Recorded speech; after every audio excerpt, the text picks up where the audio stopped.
শেহরিন সান্নিধ্য হতে নিজেকে ছাড়িয়ে নেয়। ঘৃণা মিশ্রিত চাহনিতে এক নজর লোকটাকে দেখে মুখ ঘুরিয়ে নিয়ে সরাসরি চলে যায় নিজ কক্ষে। সান্নিধ্য শেহরিনের কক্ষে পৌঁছানোর অবধি অপেক্ষা করে চুপচাপ। এর মাঝে রাদিন সাহেব আমতা আমতা সুরে কিছু একটা বলতে উদ্যক্ত হলে হাত উঁচু করে সে থামিয়ে দেয়। চুপ থাকার ইঙ্গিত দিয়ে শেহরিনের কক্ষের দরজা লেগে যাওয়া দেখে সে তার ধারালো চাহনি ঘুরিয়ে নেয়। সান্নিধ্য, বিশ্বাস করো আমি কিছুই করিনি, একটু ভুল বোঝাবুঝি হচ্ছে শুধু। তুই উপরে পা দিয়েছিস কোন সাহসে? তুই তো গাড়ি করছো কেন? আমি তোমার মামা হই। বলছি তো ইচ্ছাকৃতভাবে করিনি, তোমার বই আমার সঙ্গে কথা বলতে এসেছো, আমি তো সানজির কাছে। সান্নিধ্য রাদিম সাহেবের মুখোমুখি দাঁড়ানো মাত্র ডান হাত চেপে ধরে। শক্ত হাতে কবজি মুচড়িয়ে ধরে শান্ত কণ্ঠে বলে, যেচে মরতে চাস? রাদিম সাহেব চোখ মুখ কুঁচকে ব্যথা হজম করে নেয়। মুখ হতে ক্রমাগত গুঙ্গানির আওয়াজ বের হয়ে আসে তার। বাম হাত দ্বারা সান্নিধ্যের হাত ছাড়ানোর চেষ্টা করতে থাকে বারে বারে। অন্যদিকে সান্নিধ্যের মুখরেখায় ধীরে ধীরে হিংস্রতা এসে জমে। গর্জে উঠে বাম হাতের রাদিম সাহেবের ঘাড় চেপে ধরে দেওয়ালের সাথে সোজা গিয়ে মাথা বরাবর ঠুকিয়ে দেয় সে। একবার নয়, দুবার নয়, পর পর 5 বারের মাথার কপাল ফেটে দেওয়ালে গা রক্তাক্ত হয়ে উঠলে তখন তার হাতের ক্রিয়া থামে। হাঁপাতে হাঁপাতে মাটিতে লুটিয়ে পড়ে রাদিম সাহেব। চুলের মুঠো পাকিয়ে টেনে তোলা হয় আবারও তাকে। কপাল বেয়ে নাক মুখে রক্ত গড়িয়ে পড়ছে অবিরাম ধারায়। সান্নিধ্যের মনে বিন্দুমাত্র করুণা হয় না, বরং দ্বিগুণ আক্রোশে রক্ত লাল চোখে ডান হাত শক্ত করে মুষ্টিবদ্ধ করে সে। ভুল হয়েছে আমার। মাদারচোদ, চুপ, কোনো কথা বলবি না। ক্ষিপ্ত গতিতে মুখ বরাবর লৌহ দণ্ডের মতো শক্ত হাত দ্বারা জোরালো ঘুষি দিতে দিতে উপরি ঠোঁট থেতলে তোলে সান্নিধ্য। হাতের অগ্রপ্রান্ত তার লাল হয়ে ওঠে। রক্তে একাকার হয়ে ওঠে রাদিম সাহেবের মুখরেখা। নাক টেনে শ্বাস নিতে নিতে ক্ষান্ত হয়ে উঠে এক পর্যায়ে।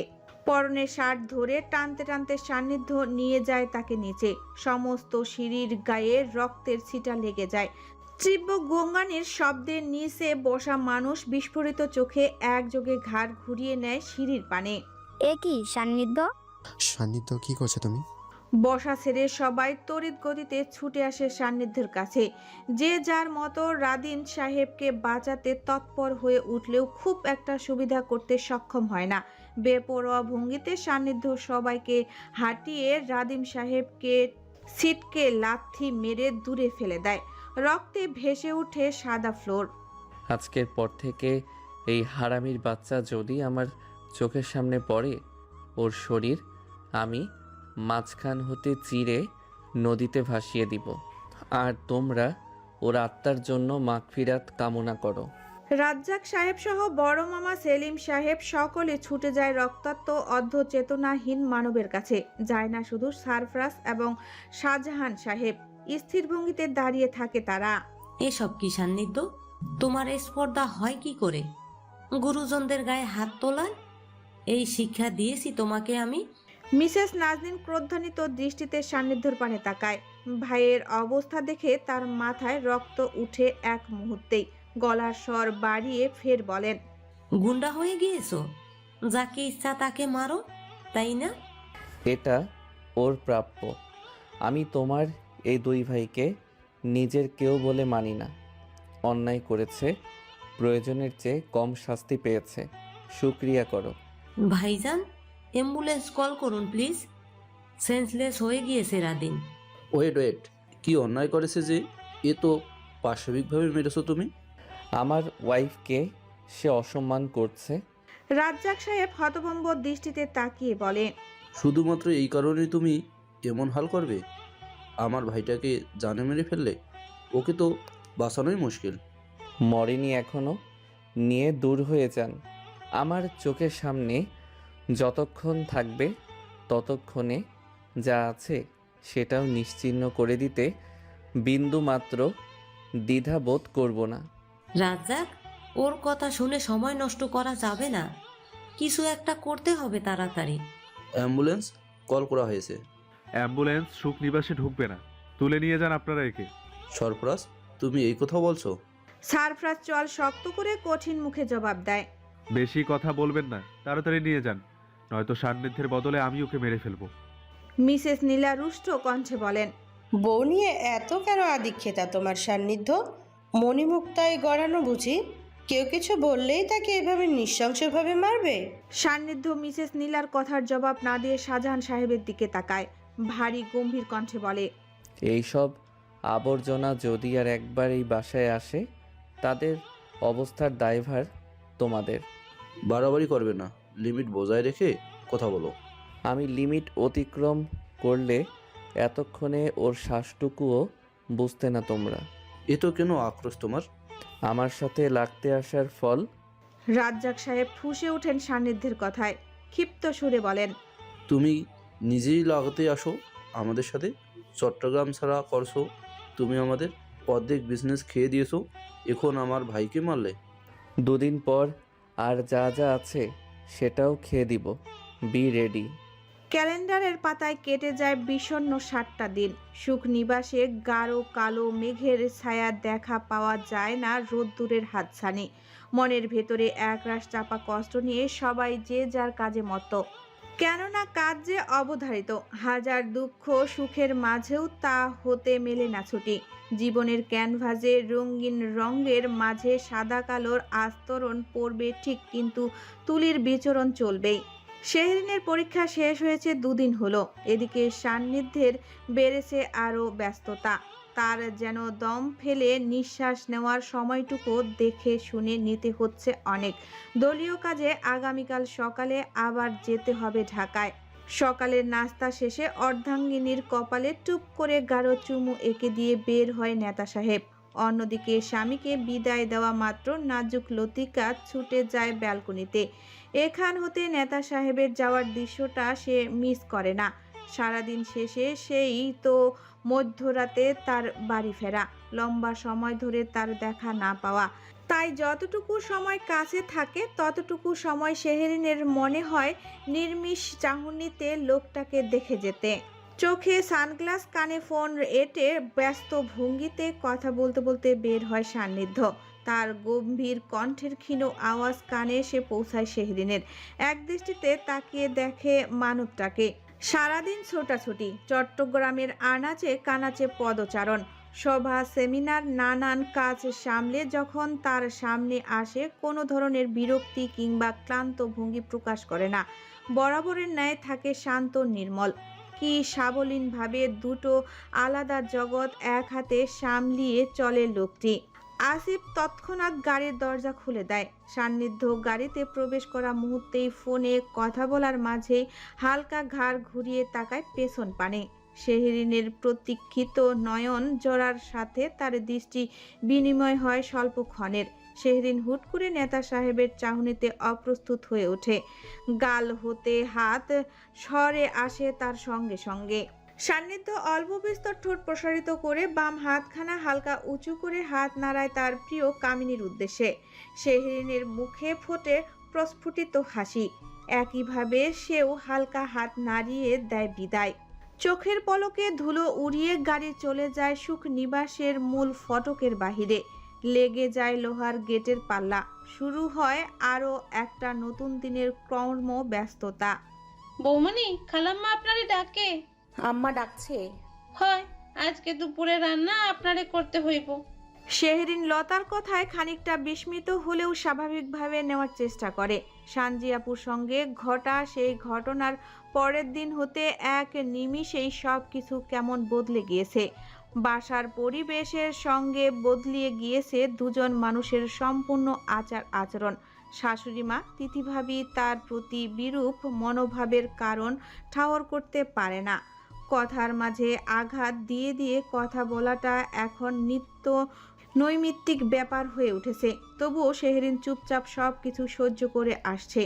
এসব সে মনে ধরে রাখতে চায় না। যেহেতু সাংসারিক কার্যক্রমে অপটু, তাই কথা শোনাটাকে সে খুব বেশি অস্বাভাবিকভাবে নিচ্ছে না। আম্মা বা তিথি ভাবি কি কিচেনে থাকবে না আজকে? না, কইছে আজকে সম্পূর্ণ কিছু আপনার করণ লাগবো। তুমি কি একটু আমাকে সাহায্য করতে পারবে? আমি নিজেই সব করব। তুমি একটু আমাকে মশলার পরিমাণগুলো বলে দিবে শুধু। বুঝতেই পারছো দুপুরের রান্না এদিক সেদিক হলে খাওয়াটাই নষ্ট হয়ে যাবে। লতা ধীরে কদমে এগিয়ে আসে, গায়ের সঙ্গে ওড়না শক্ত করে বেঁধে মুখ বাঁকিয়ে বলে, বৌমনি, আমার সাহায্য করতে কোনো আপত্তি নাই, কিন্তু তোমার শাশুড়ি আর তিথি ভাবি হইল ডাইনি ডাইনি, কল্লার কল্লা কামের বেদি। আমরা আমা করে রান্না করে দেখলে যা চইলা যায় তা করে। এভাবে বলতে হয় না লতা, আম্মা আসলে রান্নার বিষয়টা নিয়ে খুব সচেতন। আমারে বুঝ দিতে হইব না বৌমনি, আমি 7 বছর ধইরা এই বাসায় আছি, কার মন কেমন তারা সব বুঝবার পারি। অঢেল টাকা থাকলেই হইল না, মন থাকুন লাগে। এই বাড়িতে সানজি আপা আর আপনি ছাড়া কোনো মাইয়া মানুষের মন ভালো না। আত্মীয় স্বজন গুলোনও ওই রকম, সব কাজ করায়, আর একটু রান্নার হাঁড়ি পাতিলে হাত পড়লে আপনার শাশুড়ির মন বেজার হইয়া ওঠে। এতই ঘেন্না আমা করে দীক্ষা। শেহরিন চুপচাপ লতার কথা শুনে কাঁধে আলতোভাবে হাত রাখে, নরম গলায় বলে, রাগ করো না প্লিজ, ধরতে গেলে তোমাদের জন্যই আমরা বাঁচি। এতগুলো মানুষ এই বাসায় কাজ করো, বেশি না, শুধুমাত্র একদিন তোমরা কাজ বন্ধ রাখো, দেখবে আমরা আর চলতেই পারছি না, কোনো কাজই গুছিয়ে উঠতে পারছি না। তোমাদের ঘৃণা করার প্রশ্নই আসে না। মূল্য পাই না বৌমনি, নিজের মনে কইরা কাম করি, একটা জিনিসও নষ্ট হইতে দেই না, তাও পান থেকে চুন খসলে আমা করে কুষ্টি উদ্ধার কইরা দেয়। বাদ দেন আমা করে কথা। আচ্ছা, আপনারে কাল তিথি ভাবি এত কথা শুনাইলো, আপনার শাশুড়ি মা আপনার শিক্ষা নিয়ে কথা তুললো, আপনি চুপচাপ সব হজম কইরা নিলেন, একটা কথাও কইলেন না। জানেন কালকা আমার কত খারাপ লাগছিল। ওসব কিছু না, বড়রাই তো বকেই, এক্ষেত্রে দোষ তো আমারই, বলো। কি দোষ করেছিলেন আপনি? কি সুন্দর হাতে হাতে কাজ করতেছিলেন, তিথি ভাবি ইচ্ছে কইরা আপনার শাশুড়িরে দিয়া আপনারে কথা শুনাইছে। শেহরিন জোরপূর্বক মুখে হাসি টেনে লতার হাত ধরে বলে, আচ্ছা না শোনায় সমস্যা নেই, বড় বোনরা ছোটদের সাথে এমন একটু করেই। এখন চলো তো তুমি, দেরি হলে কিন্তু আরো বকবে। আপনার ছুটি কয়দিনের? বেশি না, তাড়াতাড়ি দ্বিতীয় বর্ষের ক্লাস শুরু হয়ে যাবে। পড়াশোনা কইরা চাকরি করেন বৌমনি, এইসব সংসারের দায়িত্ব ঝামেলা সামলানো মেলা কঠিন, হাজার কইরাও মন পাইবেন না। আগে বুঝি নাই, এখন বুঝতেছি পড়াশোনার কি দাম। আজ যদি কয়েক পাস দিতাম, মানুষের বাড়ি কাজ কইরা খাওয়া লাগতো না, কিছু একখান ঠিকই করতাম। মেয়েদের পড়াশোনার পাশাপাশি সংসারের কাজ শেখাটা অনেক জরুরি লতা, সবকিছুই টুকটাক জানতে হয়। এই ক্ষেত্রে তুমি ভুল করেছো পড়াশোনা না করে, আর আমি ভুল করেছি সংসারের কাজ না শিখে। আমি আসলে কখনো জানতামই না বিয়ের পর মেয়েদের জগৎটা অন্য রকমের হয়, এসব নিয়ে কোনো ধারণাই ছিল না। আপনার মায়ে থাকলে ঠিকই পারতেন বৌমনি, মা না থাকলে দুনিয়া আন্ধার। শেহরিন লতা নিজেরা নিজেদের দুঃখ বিলাস করতে করতে নিচে নামে। মিসেস নাজনীনের কক্ষের সম্মুখে আসতেই লতা শেহরিনের হাত টেনে ধরে শুকনো গলায় বলে, আপনি যাইয়া কথা শুনাইয়া আসেন, আমি আমার কামে যাই। খালামা যদি অনুমতি দেয় আমারে ডাক দিয়েন, আপনারে সাহায্য করমুনি। এই অনুমতি না দিলে তো রান্নাঘরে পা ধোয়ানোর সাহস নাই। আচ্ছা ঠিক আছে। লতা চলে যেতেই শেহরিন বুকে হাত দিয়ে লম্বা শ্বাস টেনে নিয়ে নেয়। বুকের ভেতরে হৃৎপিণ্ড তার সজোরে আঘাত করে চলছে। নিজেকে মানসিকভাবে প্রস্তুত করে নেয় কথা শোনার জন্য।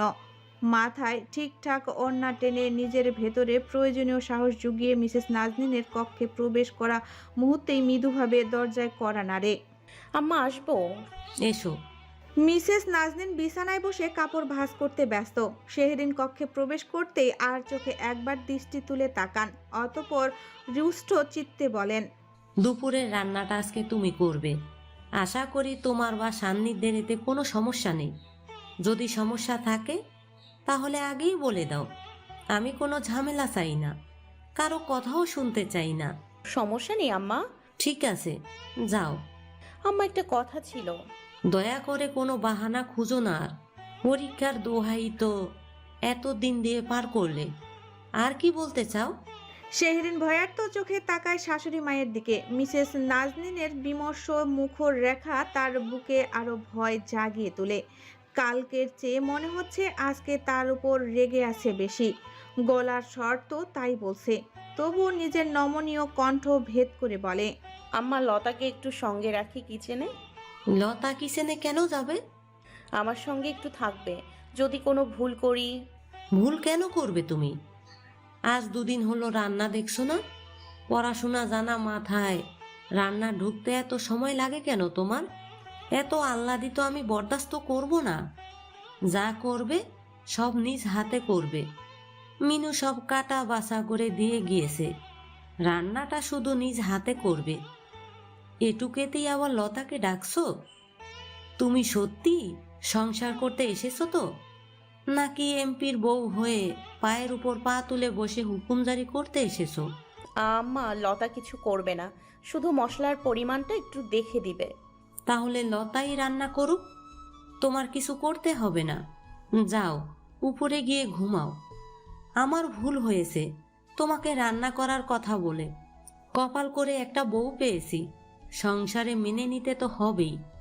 বললে তো ভাববে খারাপ কথা বলছি, কিন্তু শোনো, দুনিয়াতে তোমার মা একা মারা যায়নি। দুধের শিশু রেখেও অনেক মা মারা যায়। অনেক মেয়ে সম্পূর্ণ মা ছাড়া বড় হয়েও সব কাজ শেখে। এক্ষেত্রে ইচ্ছেটাও লাগে। এই এক দোহাই আর কত দিবে? জীবনে কখনো দুহাত নেড়ে খেয়েছো? শেহরিন ঠোঁটের উপর ঠোঁট চেপে নিজেকে ধাতস্থ করতে থাকে। মাথা নিচু করে মেঝের দিকে তাকিয়ে থাকে এক দৃষ্টিতে। নিজের প্রতি তার আক্রোশ জমে ভীষণ। মনে মনে সে শাশুড়ি মায়ের কথাই সমর্থ জানায়। ঠিক তো, জগতে কি শুধু তার মামুনি মারা গিয়েছে নাকি? আরও অনেকেরই তো মা নেই, তবুও তারা সব দক্ষ হাতে শেখে, সব কাজ পারে। সে কেন শিখলো না, কেন বুঝলো না? মিসেস নাজনীনের সব কথা ঠিক থাকলেও একটা জায়গায় শেহরিনের একটু মন খারাপ হয়। মামুনির দোহাই সে কোথাও আজ অবধি দিয়ে আসেনি।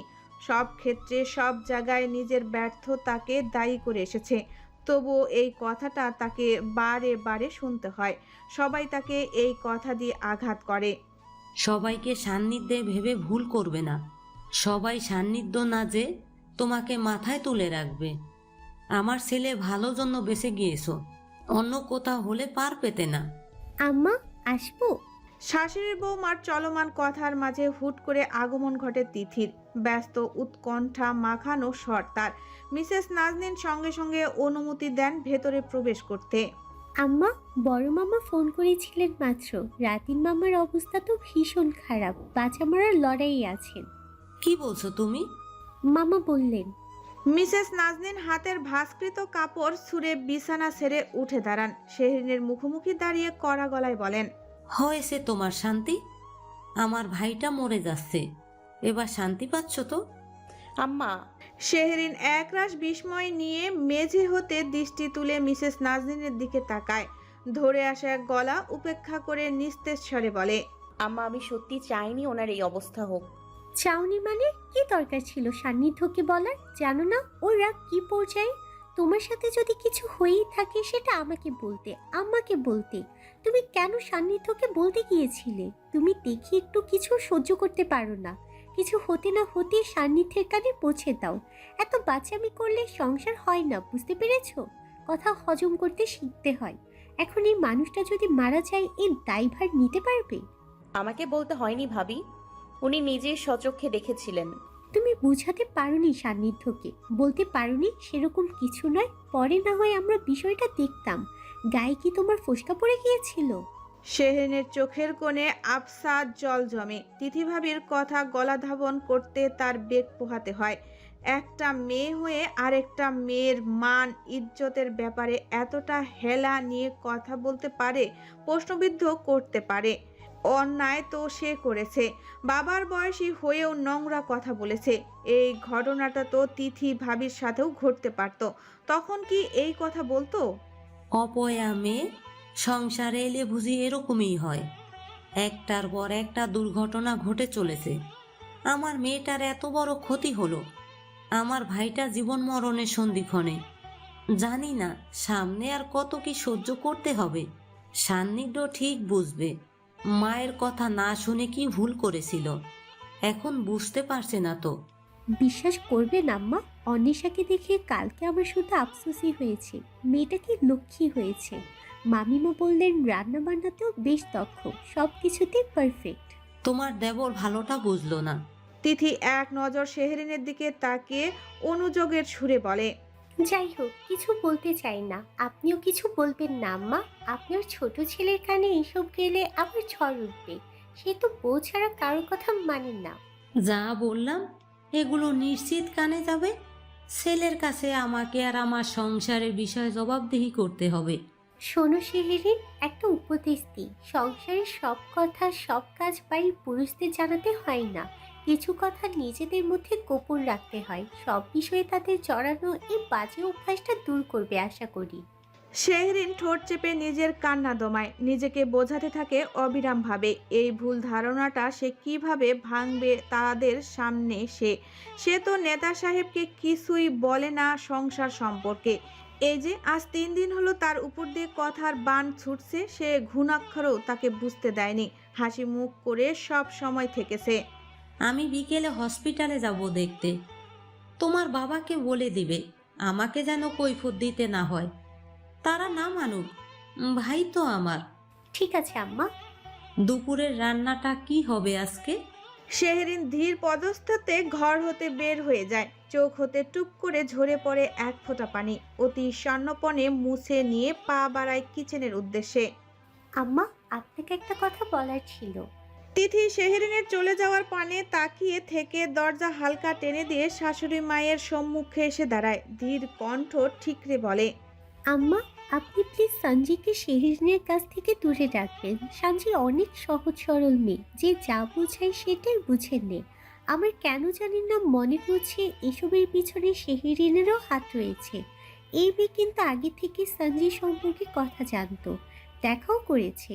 সঞ্জি ওই ছেলের হাবভাব বুঝতে না পারলে এই ধুরোত্তর মেয়ে কিন্তু ঠিক বুঝতে পেরেছিল, কিন্তু ইচ্ছাকৃতভাবে বলেনি। কি বলছো তুমি এসব বৌমা? শেহরিন জেনেও বলবে না কেন? ওর সাথে তো সানজির ভালো সম্পর্ক। আম্মা, সম্পর্ক ভালো হলে কি, ভালো সব উপরে উপরে, আর হিংসা মনে মনে। হিংসা করে বলেনি। কিন্তু হিংসাই বা করবে কেন? অনেক কারণ আম্মা, হতেই পারে ভাই বোনের এত মায়া মমতা তার সহ্য হচ্ছে না। মিসেস নাজনীন কিছুক্ষণ স্থির হয়ে দাঁড়িয়ে থেকে কপাল ভাঁজ করে মাথা নাড়ায় দীর্ঘশ্বাস ফেলে বলেন, কথাটা মন্দ বলনি। এটা নিয়ে আমার মনে ভয় ছিল। সবাই তো আর তোমার মতো নয়, এটা আমার বোঝা উচিত ছিল। যাই হোক, সানজি আপাতত তানিশার কাছে কিছুদিন থাকুক। পরবর্তীতে বাসায় এলে আমি আলাদা করে দিব, একদম কোনো ছাড় হবে না। বিষয়টা খেয়াল রাখবেন আম্মা। অবশ্যই, এক ভুল বারবার করছি না। আনাড়ি হাতে দুপুরের রান্নায় ব্যস্ত শেহরিন। ফর্সা মুখরেখা তার লাল টকটকে হয়ে উঠেছে, কপাল জুড়ে বিন্দু বিন্দু সূক্ষ্ম কণা। মোবাইলে এক জিনিস 10 বার দেখে দেখে সে মশলাপাতি পরিমাণ হিসেব করে দিচ্ছে। একটা আইটেম হলে তাও একটু সুবিধা হতো। দুপুরের জন্য 5টা আইটেম নির্ধারণ করা, এর মধ্যে ভাজা ভুজি কোনো মতে পার করে এলেও আটকা পড়েছে মাছ রান্নাতে এসে। ঝোল চোখে সে কিছুতেই মনোতৃপ্তি পাচ্ছে না। বৌমনি, মশলা বাটা এখানে রাইখা গেলাম। শেহরিন পিছু ঘুরে মিনু খালাকে দেখতেই যেন প্রাণ ফিরে পায়। চামচটা রেখে পিছু ঘুরে হাত মুছতে মুছতে জোরালো গলায় বলে, খালা একটু হেল্প করুন প্লিজ। কি করিতে হইব? একটু ঝোল চেখে দেখুন না ঠিক হয়েছে কিনা। আমি কিছুই বুঝতে পারছি না, মনে হচ্ছে ভালো হয়নি। ও খোদা, চিংড়ি মাছ বাটা মশলা ছাড়া রান্না কইরা ফেলছো? তাহলে যে কেবল বাটা মশলা কইরা আনলাম, এটা দিয়া কি করবা? শেহরিন কপাল কুঁচকে মিনু খালার কথা বোঝার চেষ্টা করে। মন ভালো না থাকলে বুঝি রান্নাতেও মন বসে না, রান্না ভালো হয় না। আজকে সব কিছু কেমন উল্টাপাল্টা হয়ে চলছে। চিংড়ি মাছ ভুনার সময় খেয়ালই ছিল না সে মিনু খালাকে মশলা বাটতে দিয়েছে। বারে বারে তিথি ভাবির মুখে অন্বেষার কথাগুলো মনে পড়ছিল। আমি কি করছি কি হচ্ছে কিছুই বুঝতে পারছি না খালা। কি করব এখন তাহলে? খাওয়া কি যাবে না? খাওয়া যাইব, তয় স্বাদ কম লাগবো। এখন দিয়ে যদি অল্প আছে একটু রান্না করি হবে না? উফ, তরকারি হয়ে আইছে, এখন আর দেওয়া যাইব না, দিলে কাঁচা মশলার গন্ধ কইব। শেহরিন ডান হাত কপালে ঠেকিয়ে অসহায় দৃষ্টিতে তাকায়। নিজের উপর রাগে দুঃখে তার চোখ ঘোলাটে ভাব ধরে আসে। সব উল্টাপাল্টা কি তার সাথেই হতে হবে? সব ব্যর্থতা কি তার কপালেই? মিনুখালা হতাশা চোখে তাকিয়ে কিচেন হতে বের হয়ে যায়। বেশিক্ষণ থাকলে আবার এটা নিয়ে কথা শুরু হবে। মিসেস নাজনীনের ভয়ে বাড়ির সব সহযোগীদের এমনি তটস্থ হয়ে থাকতে হয় সব সময়। বিষণ্ণ মনে দুপুরের রান্না শেষ করে শেহরিন সবকিছু পরিষ্কার করে বের হয়ে সে ডাইনিংয়ে এসে খাবার সাজিয়ে রাখে। আসন্ন ঝড় সামলানোর মতো মন মানসিকতা তার আজ আর নেই। তবুও সে নিশ্চিত কথা তাকে শুনতেই হবে। যা রান্না করেছে কারোই মনমতো হবে না। একটু যদি লতাকে কাছে রাখার অনুমতি পেত, তাই আর এত গন্ডগোল হতো না। একদিন দুদিন সাথে থাকার পর ঠিকই সে একা একা সামলে নিতে পারত। এইটুকু অন্তত মনে বিশ্বাস আছে, কেউ যদি তাকে একটু ভালোভাবে শিখিয়ে বুঝিয়ে দেয় সংসারের দায়িত্ব, তিথি ভাবির মতো দক্ষ হয়ে উঠতে সময় লাগবে না বেশি। হয়েছে রান্না? জি ভাবি। আজকে কি আমার বৌমা রান্না করেছে নাকি? জি বাবা, আজকে আপনার ছোট বৌমা রান্না করেছে, খেয়ে বলুন কেমন হয়েছে। শাহজাহান সাহেব প্রফুল্ল মনে চেয়ার টেনে বসে সন্তুষ্ট চিত্তে বলেন, খাওয়ার আগে বলে দিচ্ছি আমার ছোট বৌমার রান্না হবে 10-এ 10। তিথি খাবার বাড়তে বাড়তে বাঁকা হেসে বলে, বাহ বাহ। সরফরাজ, সান্নিধ্য কেউ লাঞ্চে আসবে না? সান্নিধ্য হয়তো আসবে না, তাসিনের বাবার তো আসার কথা রয়েছে। ওয়েট করি তাহলে, একসঙ্গে খাই। না না বাবা, আপনার ছেলে ঠিক নেই, আস্তে আস্তে 4টা-5টা বাজবে। মিসেস নাজনীন ভারী মুখে খাবার টেবিলে এসে বসেন। শেহরিন এগোয় শাশুড়ি মাকে খাবার সার্ভ করতে। অন্তর তার সুখে খা খা করছে, ভয় জড়তায় হাত কাঁপছে মৃদুভাবে। মাছটা মনে হচ্ছে বেশি ফ্রাই করে ফেলেছো শেহরিন, একদম কালো হয়ে গিয়েছে। তাসিন এখন খেলে হয়।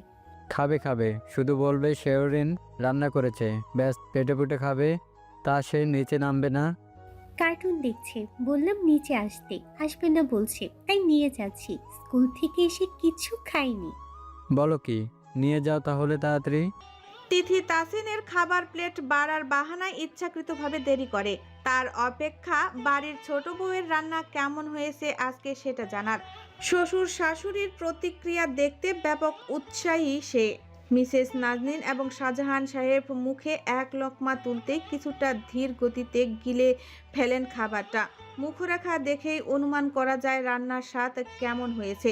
শাহজাহান সাহেব তৎক্ষণাৎ কোনো প্রতিক্রিয়া না জানালেও মিসেস নাজনীন 1 সেকেন্ড সময় ব্যয় করে না কথা শোনাতে।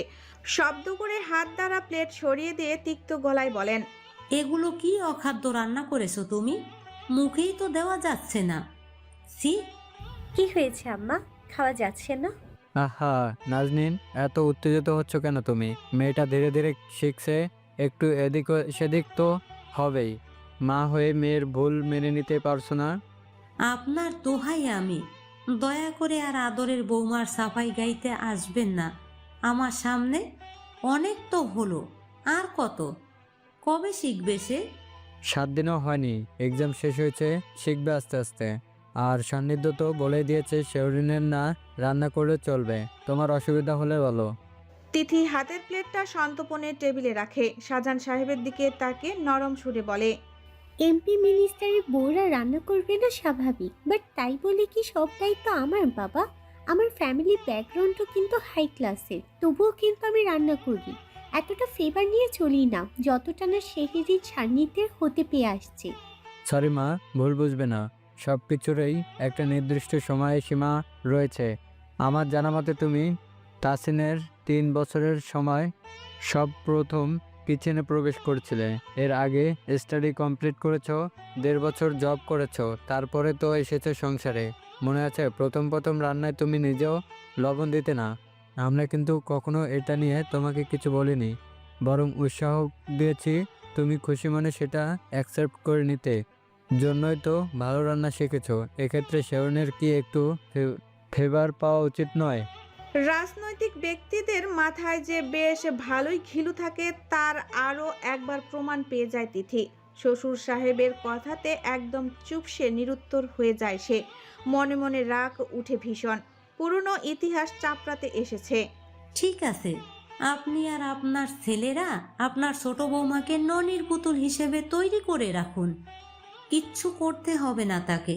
শাহজাহান সাহেব বিরক্তিতে কপাল ভাঁজ করে খেতে খেতে বলেন,